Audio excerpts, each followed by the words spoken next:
calmly with food. So I'm here with my friend, colleague, partner in crime, Angela Leuck. That's right, sister. And Angela and I talked about, what we wanted to discuss during the podcast. And basically, we decided that we would just kind of tell the story of how we met and things we've done together. And through that is lessons that we've learned from dogs, for sure, on many levels. So we'll talk about several things we've learned from dogs today. To do the whole thing would take way too long. No one wants to listen to us that long, but Yeah. So we met actually on Facebook. Yes, we did. Which is funny because, everyone says, "Oh, Facebook's horrible, blah, blah, blah." I've actually gotten to know quite a lot of people on Facebook. Yeah. But go ahead and tell what you posted because it's kind of funny. Yeah, I think the same group we were in, I was posting my frustration with a rescue here locally. I had a client who had adopted this dog from the rescue, had the dog for like 6 or 8 months, something like that. And dog, was a little bit sketchy, but two person adult home. They were doing all the things, the best that they could to help this dog succeed. And one evening, the husband came back, and the dog, he was untying his shoe or something, taking his shoe off, and the dog full blown attacked him. We knew there was some things going on with this dog, but anyway, the dog full blown attacked him. The Maine Coon cat saved him, because the Maine Coon cat went after the dog, and that's what helped, this guy get to safety. Wow. And of course it was tough decision, but he's like, I'm not going to live with a dog like this. This was just because, even after he fell, the dog continued to attack him. Mm-hmm. Takes the dog back to this rescue. Rescue was less than kind when he returned the dog. I knew a little bit about this rescue, but not much. But I kept checking the page, their web page, and lo and behold, 7 days later, they reposted this dog up for adoption. Great with kids, family friendly, loves treats and snuggles on the sofa. And I about lost my mind. And so I think I shared it in the group because I'm like, can you believe that this happened? Because I was pretty new from a professional standpoint. Can you believe this? And you responded with, I'm going to message you, but I think I know what rescue you're talking about. And of course, we're not going to name the rescue, but that's how we got connected. And yeah. Strangely enough. And I'm like, how did you know this? And you're like, well, I used to live in Virginia. Yeah, and I had dealings with that rescue before, and also another mutual friend of ours is familiar with that rescue because she used to volunteer. How many years ago was this? Like 8? No, it's been 9, almost 10 years, actually. Okay, so I had been in rescue about 4 years at that point, probably. So I'd seen some things, not as much as I've seen now. Yeah. I'd seen some things, and I'm trying to think like what lessons have the dogs taught us through rescue. Actually, sadly enough, through dealing with a lot of very similar events like your client went through, I've learned that rescues, and I'm not talking about all rescues by any means. Right. There are some that really don't value people over dogs. Yes. And Agreed. I think maybe that's what's so shocking to us Yeah. and when you get feedback from people like that, when they're returning a dog, take it seriously. It was devastating for that family. Yeah. It had the dog for, it was like 6 or 8 months. So, they were invested. The dog had come here for a board and train. We had done multiple lessons, pack walks. We knew there was some resource guarding, but again, 2-person adult only home with a pug and a Maine Coon cat. Thank God for the Maine Coon cat. They were devastated, right, when that happened. And I think too, we learned the dogs are always giving us communication, right? Mhm. And sometimes, a lot of times, not just sometimes, a lot of times we get so caught up in our world and what we're doing as humans and got to go to the grocery store, got to go to, doctor's appointment, I got to get the laundry done, that we're not listening to the cues that they're giving us. And then we get that it came out of nowhere, Mm. right? It was surprising to my client that this happened, but they knew that there was some underlying issues with the dog. I think more than anything, the intensity with which it happened, and when he fell down and the dog continued to attack him, was so disappointing, for him. And then, of course, the experience with the return of the dog to the rescue. From a human perspective, there was no sense of concern or compassion for him and what he had just experienced with his cut and stitches on his arms and face and etc. And instead was basically blaming him and just not receiving the dog back with kindness and compassion to the human after what he had just experienced. So testament to the rescue's ethics and integrity too, and putting that dog up a week later, saying that great with kids and loves treats and snuggles on the sofa. I mean, I screenshot that. I actually reported that rescue, went Yeah. to court, the whole 9 yards with them. So yeah, that was a huge eye opener for me because I hadn't done much with rescue, quite frankly. And I was like smacked upside the back of the head with a I cast iron know. skillet on that one. Like, whoa, okay. Welcome to rescue. And again, not all rescues are like that, but it allowed me to have, a bad experience. So now I have other rescues that I do. It helped me to discern, okay, what am I looking for and who I want to work with? And, what is their goal? What is their mission? What are they trying to achieve in placing these dogs in homes? And is it just for the dog, or is it for the dog success of the dog and the human? That particular rescue was just about the dog, quite frankly. For anyone that doesn't know, I have a website called Rescue Dogs Responsibly that cases like this motivated me to create, because I did see a lot of dogs that I would question the safety of the Hmm. dog being placed in homes, especially with children. We probably have similar boundaries that, if the adults are aware of the risk and they're willing to take the risk, we'll try and help them, unless the dog's just so blatantly dangerous, that we don't want to do that. But if there's children involved, that's a different story, right? And Totally different ball game. yeah, and I will not work with a dog who's putting children at risk. Same. We both have kids. They're all adults now, Right. but I think being a mom and being a little bit older and having children gives us a little different perspective maybe on that than maybe people in rescue or trainers that don't have children. Hmm. And it also makes you aware of all the stuff that can happen, because even if your kids try really hard to do the right thing and you try to do the right thing, there's some like perfect storm, like this guy tying his shoe. Who knew that was some kind of trigger, right? There was something going on that just triggered the Yep. dog. And, if people can't tie their shoes in their own home, that's a problem, right? There's the lesson I keep thinking of is, if something tells you what it really is, believe it. Yeah.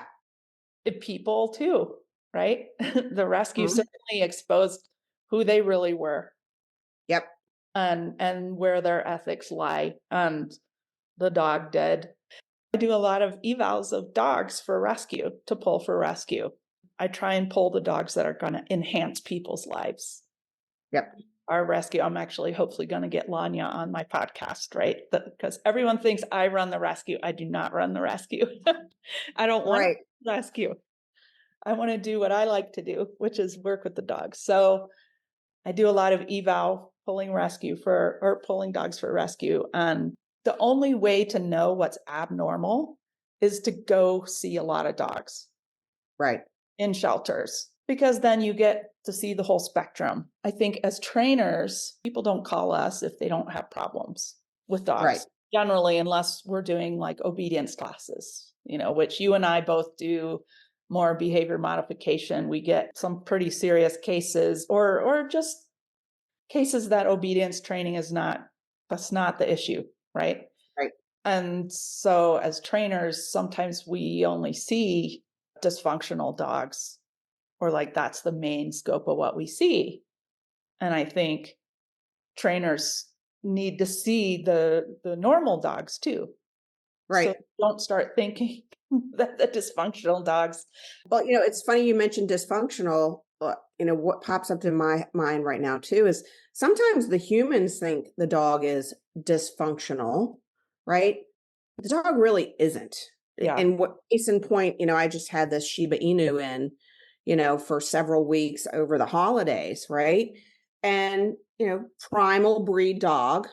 She's got some resource guarding issues. Mhm. Shocker. I mean, that's part of her genetics. And she growls at family members that want to come up and hug her that are visiting. And she doesn't like other dogs. Typically a social dog. She's a primal dog. So, but otherwise, like she's a great family dog. She walks great on the leash. She's happy to do.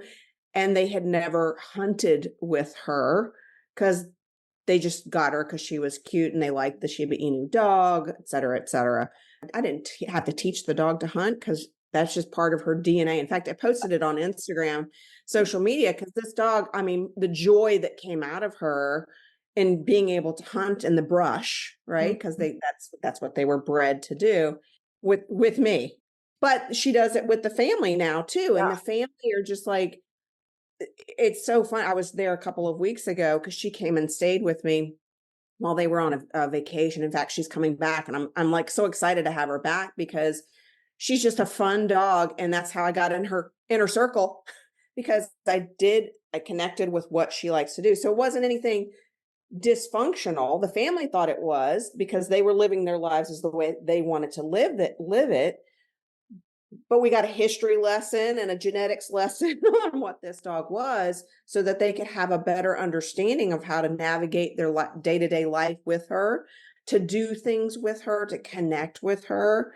And now, they got a different dog, right? And they advocate for her appropriately. Family's over, they put her upstairs because she doesn't have any need or want to socialize or get hugged by family members, right? Now that they have a better understanding of how this dog would choose to live her life, they're advocating for her appropriately. So now it's not dysfunctional anymore. They're quite happy, right? And she's much better with them, for them, because she's like, hey, you people finally get me. Yeah, it's that like primal connection with another being that I mentioned on the previous podcast with Chicory. Uh, Mm-hmm. and I've also experienced with Tipton, right? I mean, it's almost like these dogs they're not just like do happy go lucky labs. You know, Right. if you want a happy go lucky lab, then go get a happy go Happy lucky go lucky lab. Yeah. or a dog that acts that way. Well, that brings up just a ton of things, right? Like just because the dog isn't doing, I think what most people have in their head as the ideal pet dog, Right. which is basically, unconditional love for the people and just doing whatever the person wants. And a lot of people envision, going on walks and doing exercise with their dog, but I don't think that's the main part of why people get dogs. I know for me initially, it wasn't why I got a dog. It was because I wanted this like nice fluffy thing in my house that my kids could enjoy, right? Right. Because that's what I had as a kid. Um, but of course I've learned that there's much more to dogs than that. So it's where was I going with that whole thing? Just lost the whole thought process. It just went boop. We'll come back to that. It's honoring the dog that you have and Yes. and liking it for what it is instead of trying to change it into what it What you isn't. want it to be. Yeah. Exactly. And just like kids or your family, dogs aren't perfect. Everyone's going to have these things, right? That We all got our issues, man. We all got our issues. God knows, I do. I'm sure living with me is not a piece of cake. Look at that dog and be like, wow, what makes that dog an individual was actually fantastic, and let's go with that. In this case, it was the dog wasn't real connected, I think, with the family. And so doing what the dog found important and really enjoyed made that dog bond with the family better. Yeah, And then the dog absolutely. more willing to pay attention to the family and, do what they ask as well on the flip side. Exactly. It's got to be give and take, man. It can't just be all take. Uh, Yep. I really enjoy clients like that, that are really willing to go, all right, I'm going to try this. It sounds crazy, but I'm going to try it, Yeah, Um, especially when they're living in these, neighborhoods where their houses are stacked and packed and, and they know their neighbors are looking at them, right? And they don't care. They're just right. like, I'm going to do this with my dog because Angela said this works and it helps. And then Yeah. they see it and they do it and they see that it works and they see the change in the dog and then they're like they're in and they're not afraid to try, right? It's like sometimes we do. Like, it's important for us to try different things. I was listening to your podcast and, trying different things, not always following a specific protocol, right, for every single dog. It's listening, watching that dog and wondering how can I effectively connect with you, right? And I love it when owners aren't afraid to try those different things. I explain to them the why. Thor's dreaming in the background right now, so you might hear him chirping. He's barking in his sleep. Um, but that they're willing to try different things because I explain to them what it means to the dog and how the dog responds to that. Then they do it, they at least try it, and then they see the result that they get and they go, oh, and then they continue forward, which is what this family has done, right? The dog gets excited when she hunts, but when I first started hunting with her, her excitement level was definitely through the roof because she was just like the joy of, oh my gosh, we're getting to do this together. I mean, she was like about losing her mind, and I had to like literally stop, wait. She'd shake, and then I'm like, okay, now we can move forward. And then she would be fine. And then we'd hunt again and she'd get crazy excited. So it was like the first couple of days. But then as because I've had her here for almost a month. Um, and towards the end, not even towards the end, I would say probably about like 4 or 5 days into hunting, because she realized, that 3 day, right, is the magical number, 72 hours. So past that, the excitement level would cap and she would come off of it so much more easily because she knew she was going to get to do it again, Mhm. right? And it became a daily ritual, and sometimes multiple times a day, depending on where we might be going on my farm or off property here. It was cool to see that, and the clients got videos. I took some periodically. I would send videos to them, and they saw the benefit of it. So I think I helped sell them on that too. And then once we did the go home lessons, they did it with her and saw that joy. So they're invested now, right? Yeah. I love those clients that are just like, I'm all in, Yeah. and I must say, like, I got into this because I hired Phyllis to help me train my dog, Annie, years and years ago. And first of all, Phyllis isn't cheap, but she's worth every penny, right? Yeah. And she came out, and I just had this feeling like this lady knows what she's talking about. I would say too, listen to your gut, right? Your real gut, not your head. That's saying, well, this is different than everyone else has told me, so maybe this isn't right. That's not a gut feeling. That's a thought feeling. That's a Yeah. rationalizing feeling.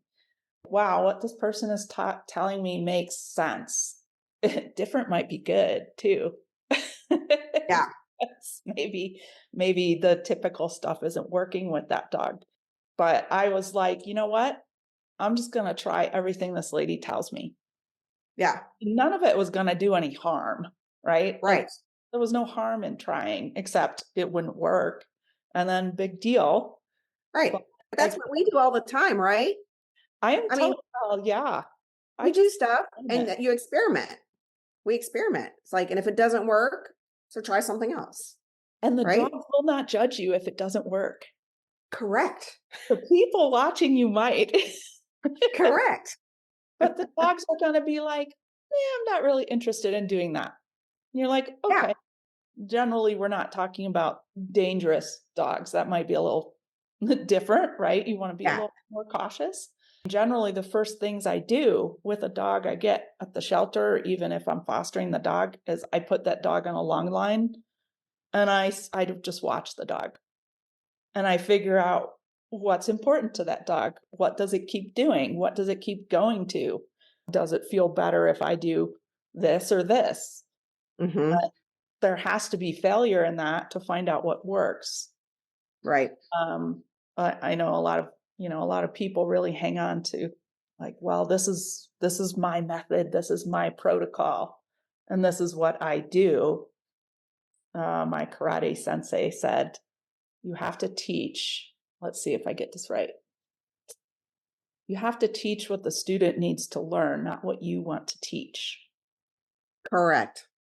So it takes a lot of thought, especially if we all have things we usually do when we go on a lesson with a client, Mhm. things we usually go over and stuff. But if for some reason that's not what they need, you have to be able to pivot, Right. You right? gotta adapt and improvise. Or even go, you know what? I'm not sure about that. Let me think about it for a day or two. Call a colleague and discuss it with them.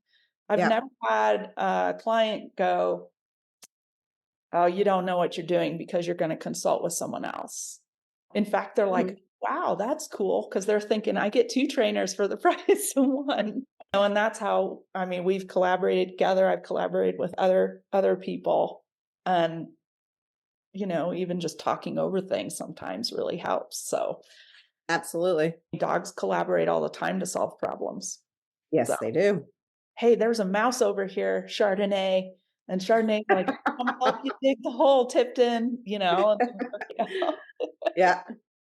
After we talked about that rescue, and I mean, ugh, that could be a whole show in itself, right? Just talking about rescues and kind of how, I mean, I don't want to put rescues down because I've been in rescue for 14 years and I know a lot of great people in rescue that really care about the dogs. They really care about people and they try to do their best. I would tell people to realize that you don't need any training or qualifications to start a dog rescue. Yeah. You can just start one. You don't need any training or qualifications to be training those dogs, rehabbing those dogs. Personally, I think if you're taking on that amount of responsibility, you owe it to the people and the dogs to educate yourself. Uh, Absolutely. I've made mistakes, and actually those mistakes caused me to learn a whole lot more because I never wanted to make that mistake again, Right. which was just putting a dog who shouldn't have been in the home it was. I mean, there were special needs kids in the home and all this stuff, and I only had the dog for a week. It seemed fine with me, and this is when I first was in rescue. Like, I didn't know much. Ended up that was not an ideal situation for the dog. Dog was returned and it found a different home. So it all worked out okay, but I felt so bad that I had put that family that's already has a lot of things going on through all that, that I didn't want to feel that way again. I do all I can. Now, dogs are individuals and we cannot predict the future. We cannot predict weird situations that might happen. Right. I also can't predict if you take a dog you think is good, you might put it in a home that's highly, I'm going to use the word dysfunctional again, or unstable. I'm not sure of the Chaotic. proper Chaotic. term, chaotic. And if that dog's super sensitive, it might malfunction in that home.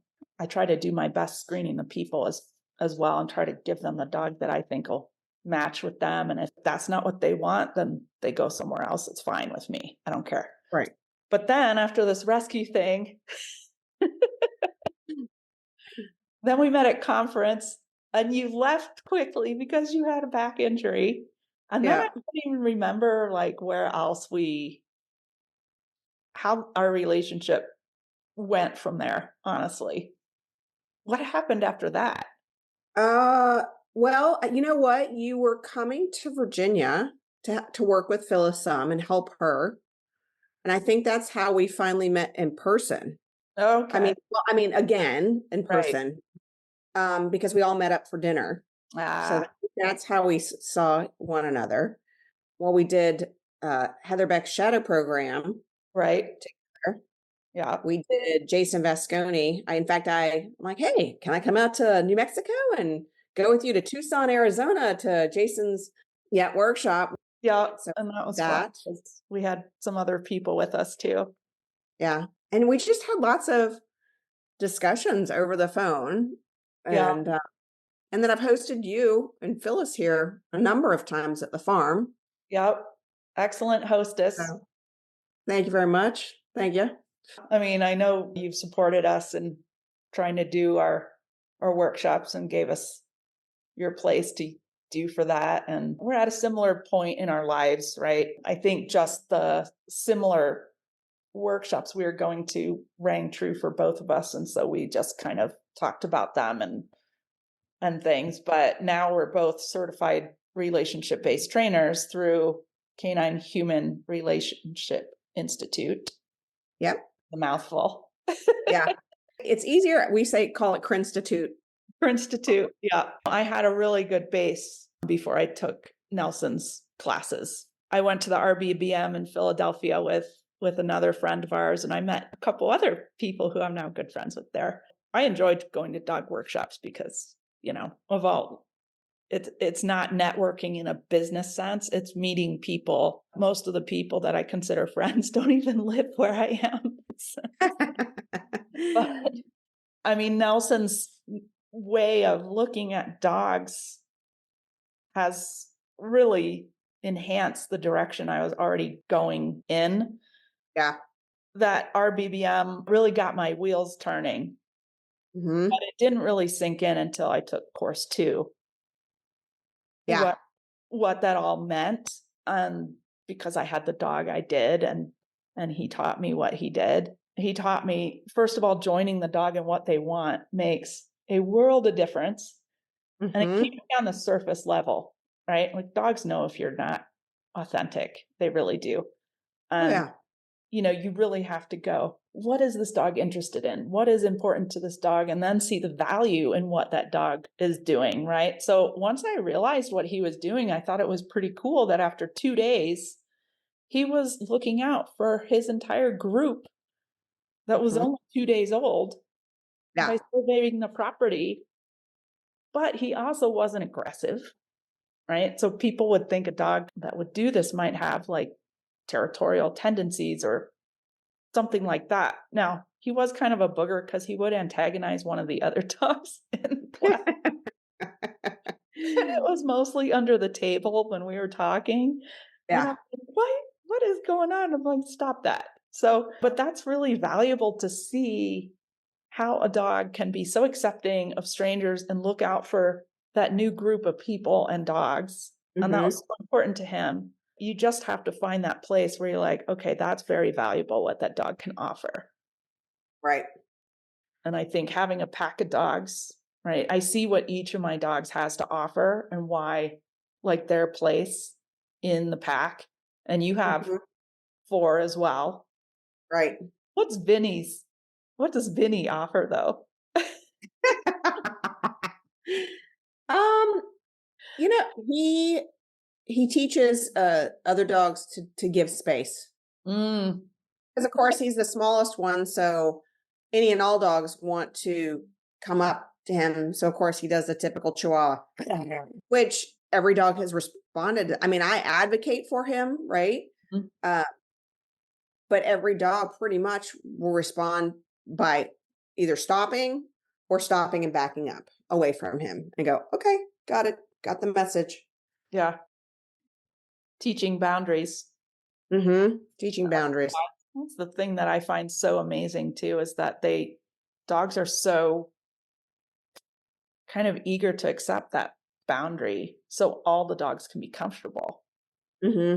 They don't go, well, I really want to be in your space, so I'm really going to do it. Well, most dogs, some dogs Yeah, I would. was gonna say there's a few. I've had a few. A lot of dogs, if one of my dogs asks for space, the other dog's like, okay, and just goes to do something else. Like it's not a big deal. People don't respect each other's wishes for space that much at all. Right. So, It's funny you say that. It is ego, in my humble opinion. mm, I will share with you because all this dog stuff has taught me more about how to and complemented how I navigate through relationships with people. yeah. So, quick story. Last year, I went down to assist Nelson with a course 2 students, the 9-day with a dog. I do all the website management and administration stuff for the institute with Nelson. So I have communication with these people through email, through Telegram, sometimes through social media. So it's almost like I know them before I meet them in person. Hmm. So when I got down there and I was so excited about meeting the group, and I'm a hugger. Like I see people, I want to give people a hug because Oh, I'm a yeah. you're one of And those. but you always give me a hug though. I know you. If I didn't know you, I'd be like, go get Yeah. away. So when we all because we all meet up for dinner the night before class starts, and as people are coming in for dinner, I'm coming up and I'm greeting them and I'm just giving them a hug. And and I got a couple of surprised faces. I thought about it that night when I went home. And this is one thing Nelson has taught me. It's the what you do after Mhm, that's the most important. And I just reflected on what I did, what the people's reactions were. And when we met for breakfast the next morning, I said to everyone as a group, as what I'm really sorry. I just came in and decided that I wanted to give everybody a hug, but I didn't read the room and even ask, right? I just did. And I apologize for kind of getting into your space without permission. That was really rude of me. mhm. Um, and I'm, of course I meant it with all my heart. I'm like, I won't lesson learn. I won't do that. And I do not just automatically hug people anymore because people want their space.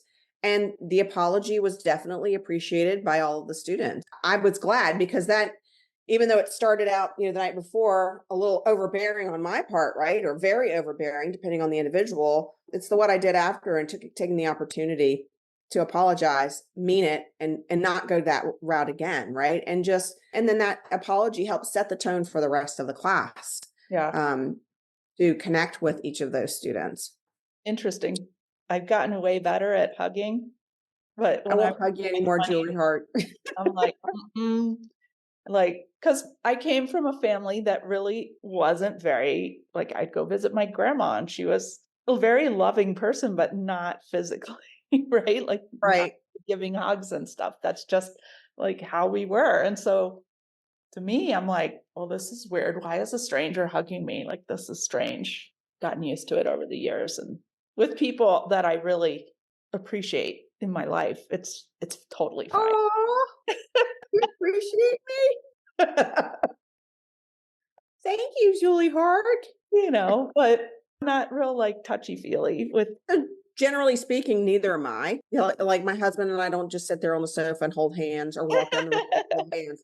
I'm not a PDA gal. It's like hug, glad to see you. Okay, I'm done, and that's it. back to business. Back to business.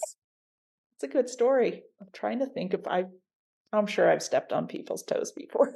I know that when I first moved here and I joined this rescue, I came on a little strong as to how I could help them Mhm. choose dogs better and things like that. And I learned that, I needed to chill out a little bit because they didn't know me, they Yeah. didn't trust me, right? I had to nurture that relationship for about 2 years, really.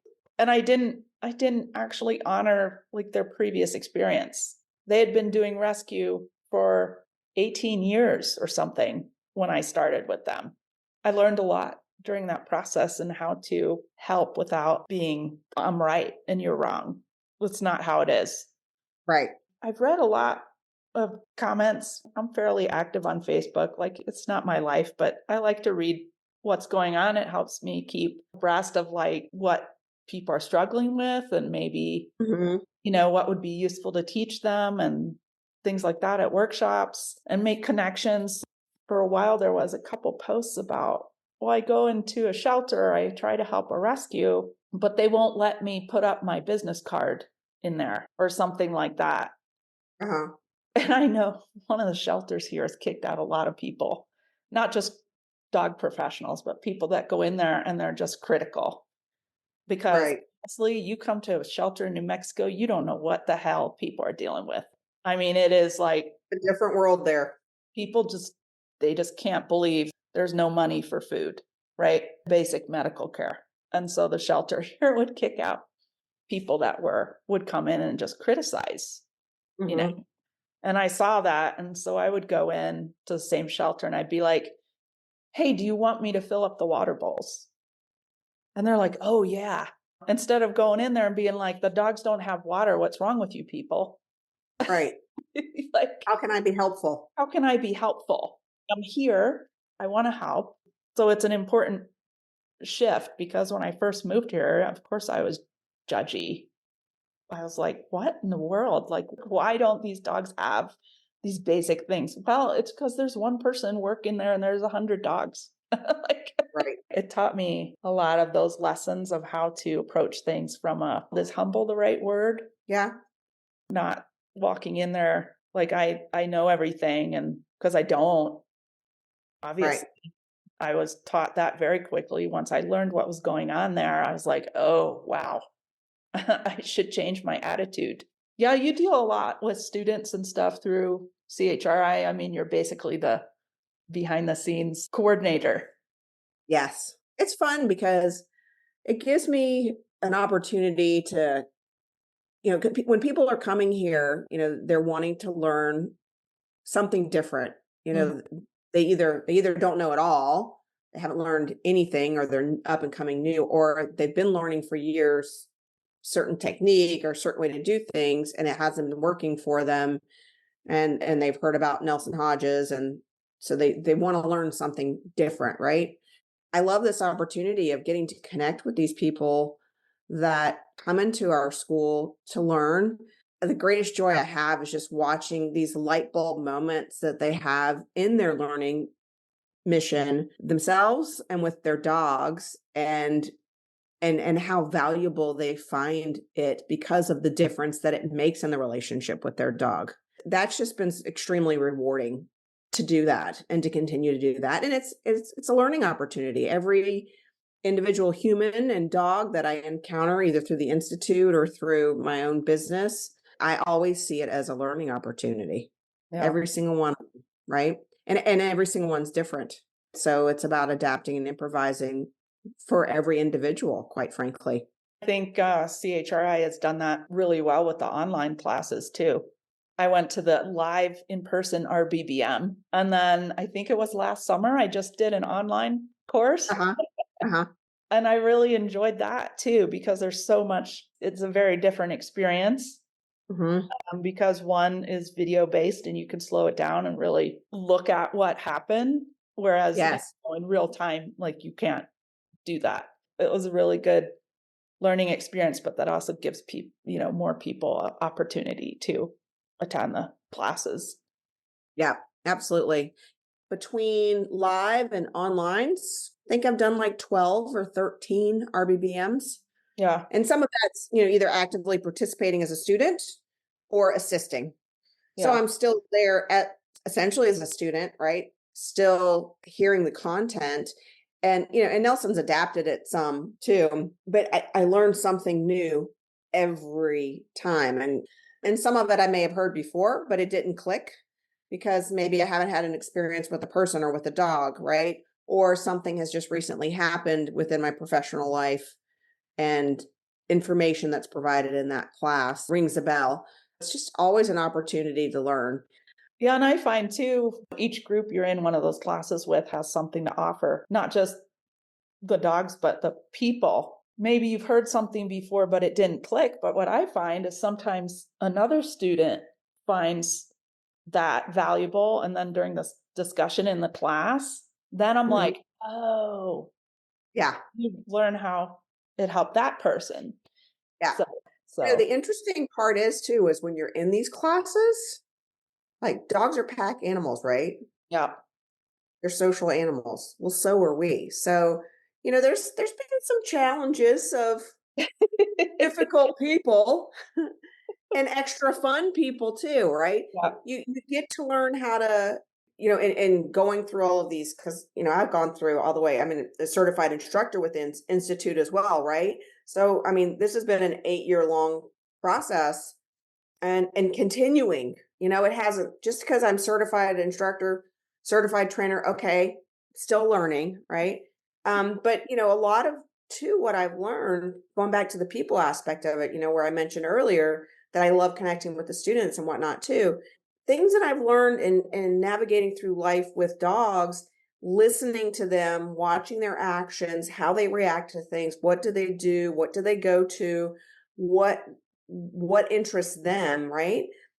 That's helped me from a human perspective too. Even when you get into a class environment, whether it be a small class or a big class, and you got the bullies, you've got the jokester pranksters, you've got the talkers, you know, you learn how to navigate through your interactions and exchanges to help hopefully the collective whole work together as best in that particular class to garner as much information not only from the instructor but also from the bully, the jokester prankster, the talker, and how do you navigate through that successfully so that it's a good process, it's a good learning process for all involved.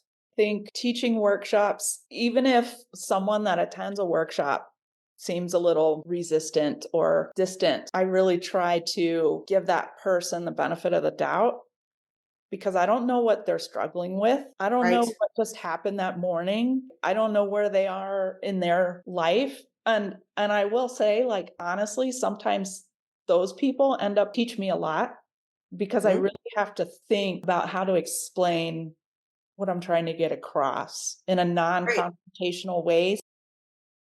This one lady in Idaho that came to my workshop, she had asked me before the workshop what training methods I use, right? Which is a common question we get because Right. such a divide and there's such a misconstrued perception, probably of all kinds of training. And so I told her, I said, I'm a positive results trainer because that's how I describe myself. I remember you telling me that, and I was like, "That I love that." That's what our goal is, right? We wanna It create is.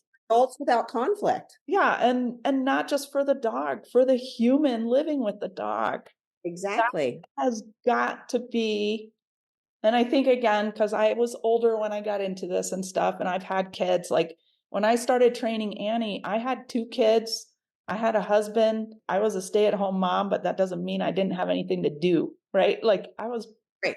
had a life, and how I trained my dog had to fit into that life. So I understood that just because that's what my experience. And so I try to keep that in mind with my clients too. I can't demand so much of them that it interferes with the function of their life, right? Right. But also with professionals that come to our workshops, we have to make what we're teaching able to be used by them in a practical way. Anyway, that lady in Idaho, later she told me, she's like, that was a really good way of explaining your training positive results because you kind of avoided my question. But it's honest. That's really what I strive for the dog and the person. And this lady had a uber amped border collie. I mean, the kind with the eyes that are like saucers and Officers. just on edge. And after a couple hours, the dog had relaxed. After the first day, the dog could lay out in the training area with other dogs, not close by, but near. And the lady was like, this is amazing. This has never been able to happen before.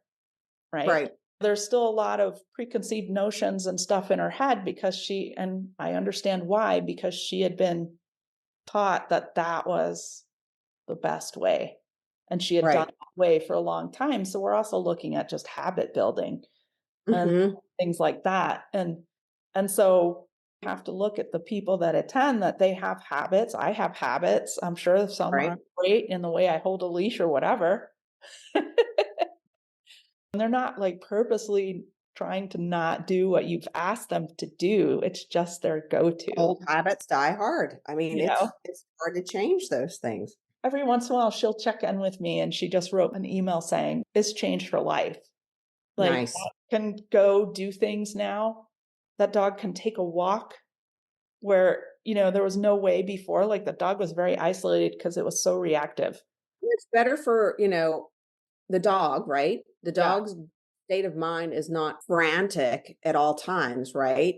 yeah, The life for her too, and their life together.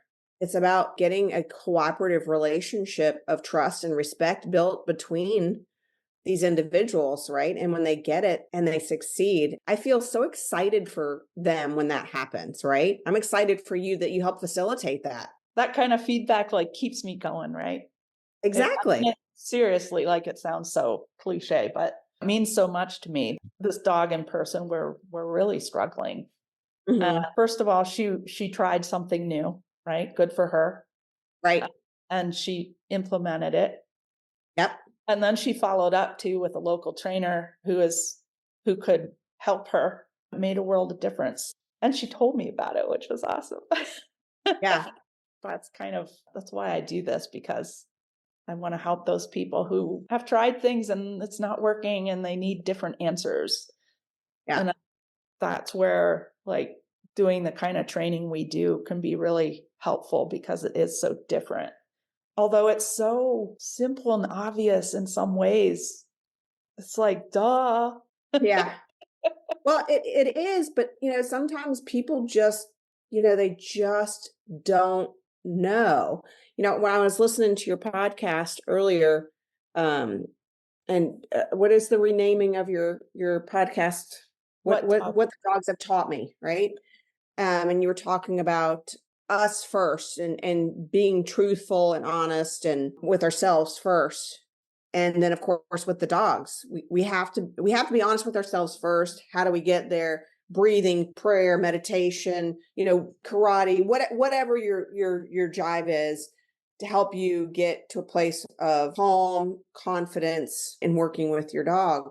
And you can't lie to the dog. You can't fake it till you make it, because the dog has this incredible nose that smells all the hormones that we're producing and cortisol levels and adrenaline, and they have 60% UV capabilities in their eyes where they like heat map us, and if we're freaking out on the inside even though we feel like we're holding it together on the outside, these dogs can objectively judge us with all of their senses, their sight, their smell.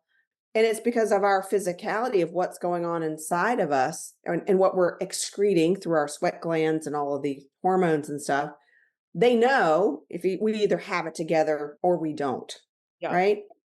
I tell people that they're like, oh, which can be a little scary, right? Because if they think they can fake it till they make it, like you really can't.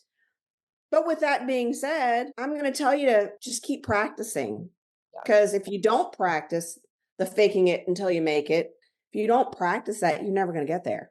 Yeah. Right. So we have to keep practicing, but understand the dog knows. Yeah. Yep. Right.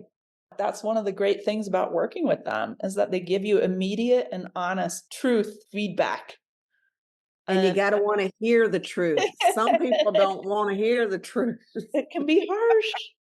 It can be very harsh. But they're also not doing it like, there's no motive behind that. Yeah. With a dog. With people, it's not so clear sometimes. There's a motive or not. But with dogs, it's truth. And even with dogs that have or even more so with dogs that have like extreme anxiety or something like that, I mean, you can watch that dog be passed from person to person and watch the dog change with Yes. the energy of the person it's with. That's the real challenge. Yeah, obedience training will get you some things, but what will really get you somewhere is that really hard, and I call it, a practice, just like a yoga practice. There is no end. It's not like Hmm. we've achieved something, right? Like, I know I still have a long way to go, but Right. And I know those days and those moments where I am not functioning great because of the dogs. And, you do have to be willing to go, oh, I need to calm down. Mhm. For me, there's a couple things in life that I lose track of time when I do it.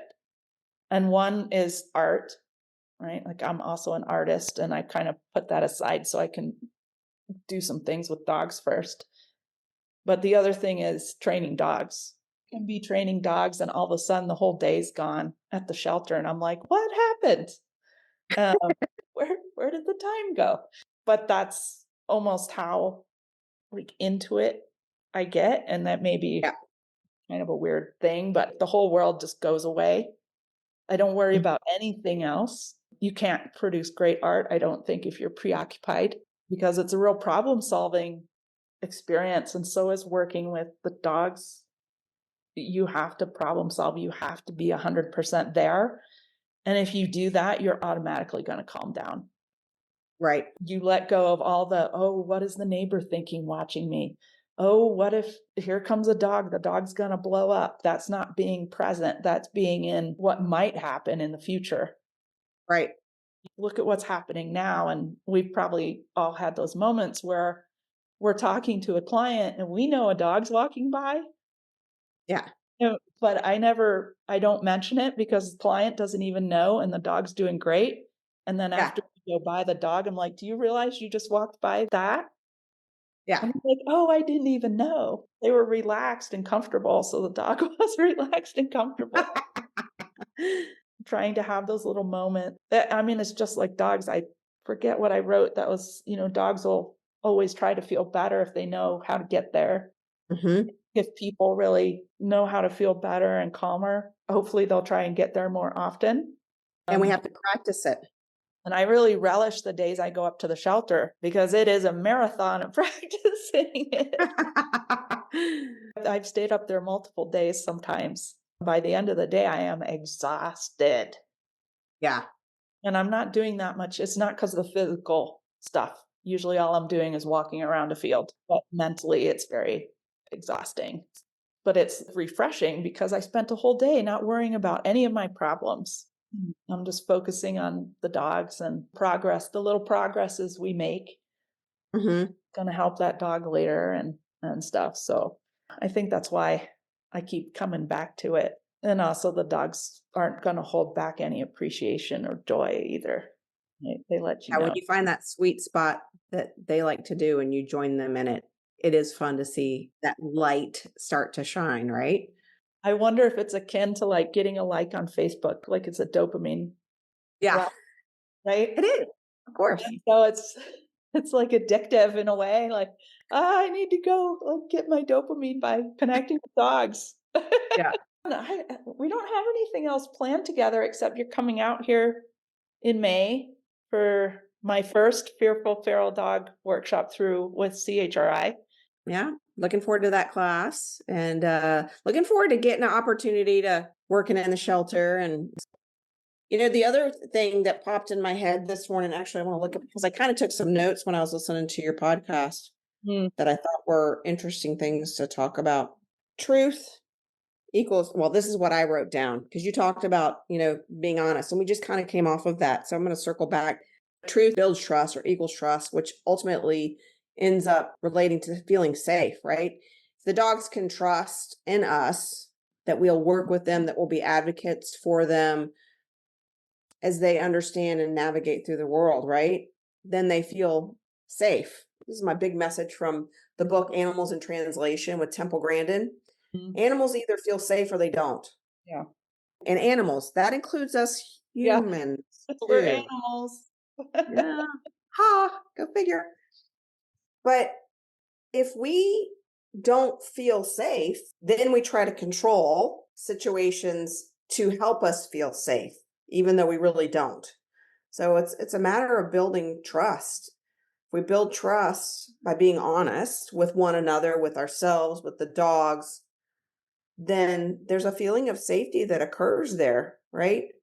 Mhm. And magic happens. But if there's not a feeling of safety, because you can't trust the situation, you can't trust what you're being told or shown, Because sometimes us humans, especially, we can say one thing but do another, Mm. and you lose trust, right? For sure. I tell people all the time when I'm working with them, actions speak louder than words. Because with the dogs, they can't talk to us, right? We can only watch what they do. And it's the same thing with humans. Sometimes we can hide it too, but actions do speak louder than words. I don't know if humans can hide it so well from each other. They kind of can, but not Kind really. of.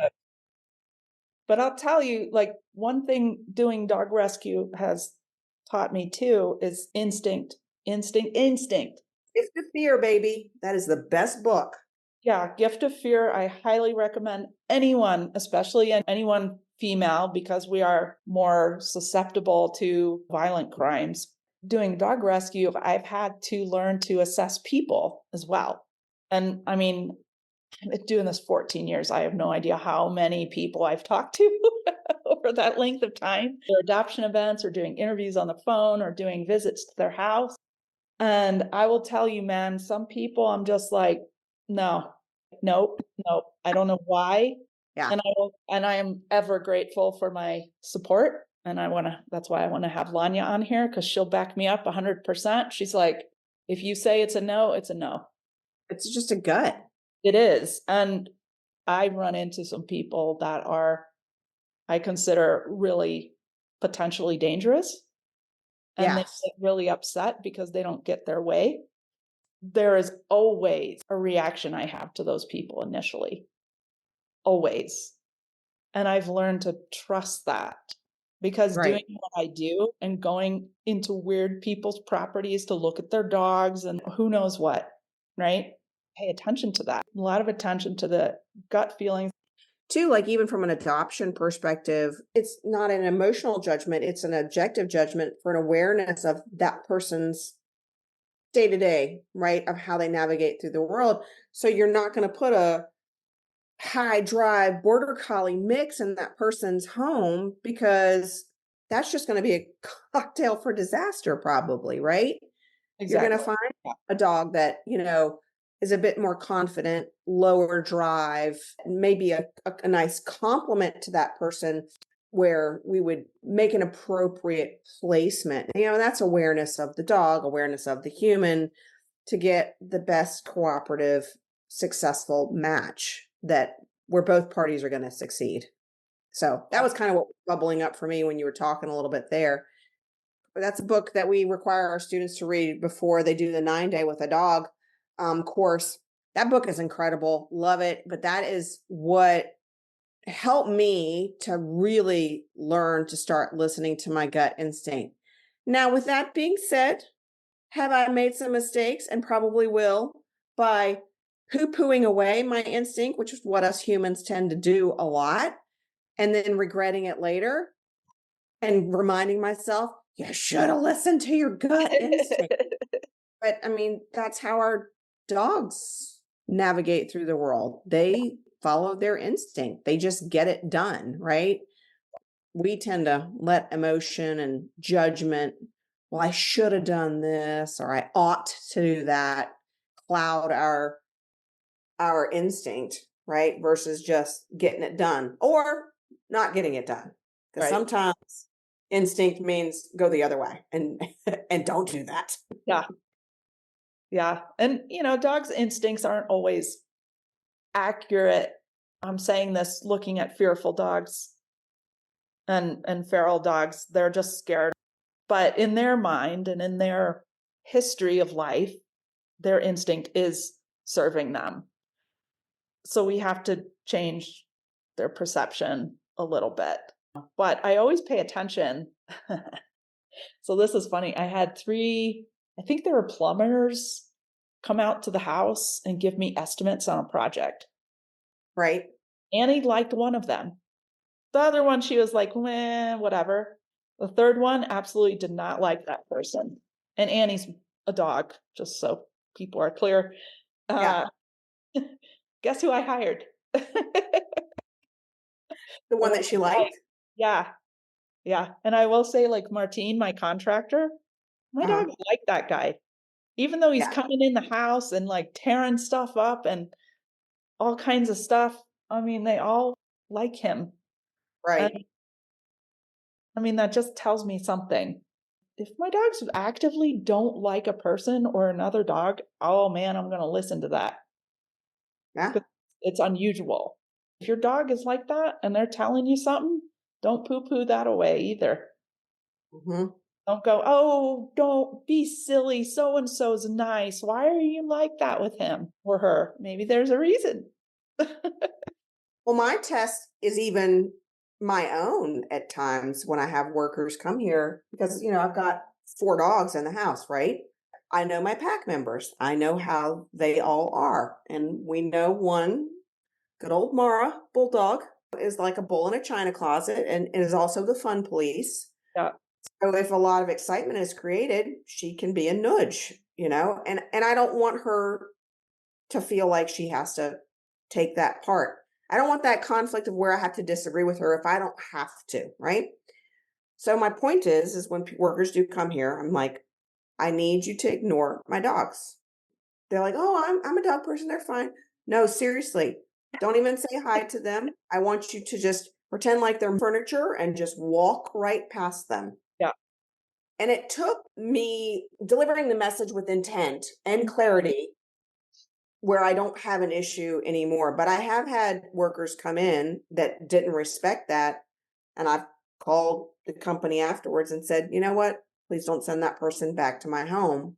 And that's been years ago. But I've also learned my lessons in that too of going, okay, how could I have delivered that message more clearly so they weren't trying to pet my dogs and say hi? Because I thought I was pretty darn clear. And sometimes you can be very clear with humans. Big fat egos go, I'm just going to do what I want to do anyway because I'm a Yeah. dog person and all dogs love me. And those are the people that I'm like, you know what? You're not coming back to this house. Gotta harness your Vinny. Get out of my space. Yeah. But, well, that goes back to what we were saying, is that humans don't respect requests like that from other humans. I am very aware if people respect the boundaries that I ask them to honor, and if they don't. And if they don't respect a simple boundary like that, how are they gonna respect other boundaries, more important Right. boundaries? I guess clients would request we use certain collars or not use certain things, or what their comfort level is at the time. Hmm. That would be something I try to honor, or if I really think what they have in mind is detrimental, explain it to them, and usually they're okay with it. I go through a screening process, so I don't usually actually see clients that aren't going to listen, but I'm going to start asking people this at the end of the podcast, just to like recap. What have dogs taught you? Gosh, Say three things. Three things dogs 3 taught. things. Self-control and not worried so much about controlling everything else. Mm. And knowing that when I do want to control everything else, that means that I'm out of whack inside and I don't have any self-control. So that has been a huge thing that I've learned. And self-control gets you into a calmer state of mind, right? Honesty. So truth, being honest with myself first, and that self-reflection to a fault now, I would say. But I like it because now when I'm navigating through a difficult situation, rather than getting mad, frustrated, pissed off, I don't, not that I don't have some of that to a certain degree, right? But I have the ability to navigate through it and process through, okay, where can I get to a place where I feel better, right? And patience. Yes. That's a huge one. Patience, you would have thought I would have gotten a lot of that from raising 2 children. No. It was patience with the dogs. Like Nelson always says, you can always outweight your dog. Yeah. And he's right. Like, you said like when you first get a dog, you put him on a long line. I don't do that, but that's okay. I mean, it's just I do different. I getting him in a crate or out of a crate or going through a threshold or getting them out of the van or whatever. I just from the get-go, I wait. I wait. and when they're ready to move forward, we move forward together. So patience. So control, honesty with myself first, and patience with myself first too. I mean, I could go on and on and on. I mean, there's so Oh, much that I've learned, and it's just been and continues to be, quite frankly, an incredible journey of learning from the dogs, learning from people. I remember years ago when I first started in this industry, and I've owned my own business for 10 years, and I've had some tough humans over the years and some tough clients to the point where I was ready to like actually get out of the industry. mm, And you remember those clients because you helped me, you talked and listened, but I actually really enjoy working with the people just as much as working with the dogs, because the people are the ones that are the instrument to help that dog succeed, and they can either hop on board or not. yeah. And if they hop on board and they're ready to invest and work and do the work, that's great. And if they're not, then okay, we're not going to work together. Yeah. But put that investment into, not to me, to the dog, Yeah. right? That creates this beautiful bond of trust, respect, cooperation in a relationship with dogs and others, right? And I know that it works. And I'm just absolutely delighted when people are ready to make that investment for themselves and for their dogs. Yeah, it's interesting how dogs facilitated this in me better than having children did. Mm-hmm. I know. I Kind of need feel bad for my kids a little bit. to ask my kids like what they think of this whole thing. Not that I was like a bad mom or anything like that, but there's certainly things I could have done better, right? Yeah. Yeah. Or maybe knowing that made me think, gosh, I need to do better. How can I? And then the dog came along and I wonder about these things sometimes. Maybe we should do another one of these again about the fearful dogs that you've worked with and the one the ex fearful dog that you got from me. The very first Fearful Feral Dog class Yeah, from what, 5, 6 years ago? this will be the 5th year. I sent her to you after the first one. Hmm. Beware, anyone who knows me ends up getting a dog from New Mexico. So, Or two. or Or two. two. Yeah. Let's not forget little Vinny. I think we could explore some of these things more in relating to fearful dogs as well. Get more into some practical, like how all of this theory we're talking about actually applies. That'd be great. I'd be honored. Thanks for doing this with me.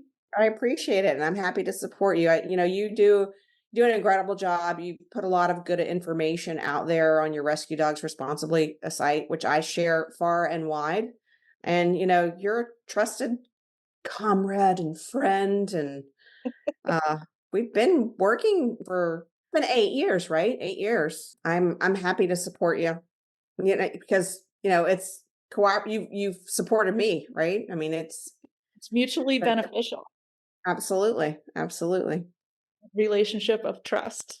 That's right, my friend. Being able to rely on people and have friends that are trustworthy and reliable and all that Yeah, is, extremely valuable. So thanks, friend. absolutely. Thank you, friend. I hope you enjoyed the podcast and how Angela and I have improved ourselves through dogs. If you're interested in studying more about the courses Angela and I were talking about, please see chrinstitute.com with Nelson Hodges. There's a variety of courses on there that promote connecting with a dog at a deeper level. And just a disclaimer, any training advice that we give is general and may or may not be suited for your dog. If you're having aggression concerns with your dog, please consult a professional. This podcast is intended for educational and entertainment purposes and is not meant to be individualized dog training information for your particular case. Please always use caution and common sense when working with dogs.